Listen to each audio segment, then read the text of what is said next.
साल के दौरान बोल न्यूज हुकूमत की इंतकामी कार्रवाइयों का निशाना बना रहा। तहरीक इंसाफ के व्हाइट पेपर में हुकूमत के काले करतूत बेनकाब बोल की नशरियात बंद की गई। को चेयरमैन शुएब शेख की गिरफ्तारी, सीनियर एंकर्स समी इब्राहिम, इमरान रियाज, जमील फारूकी, ब्यूरो चीफ इस्लामाबाद सिद्दीक जान पर जाली मुकदमात और गिरफ्तारियों का जिक्र व्हाइट पेपर में शामिल है। अरशद शरीफ शहीद की बेरहमी से कत्ल को भी व्हाइट पेपर का हिस्सा बनाया गया है।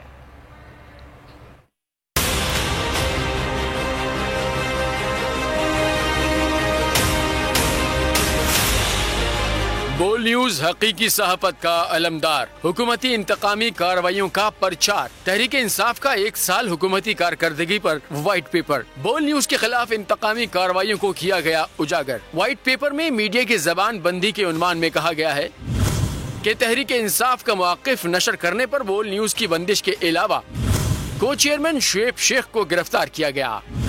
गैर जानिबदार सहाफियों को बेरहमी से निशाना बनाया गया।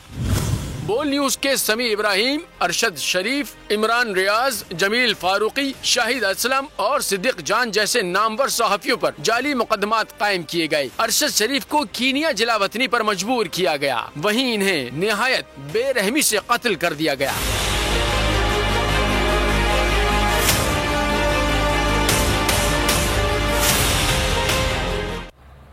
मज़ाकरात की दावत देते हैं और घरों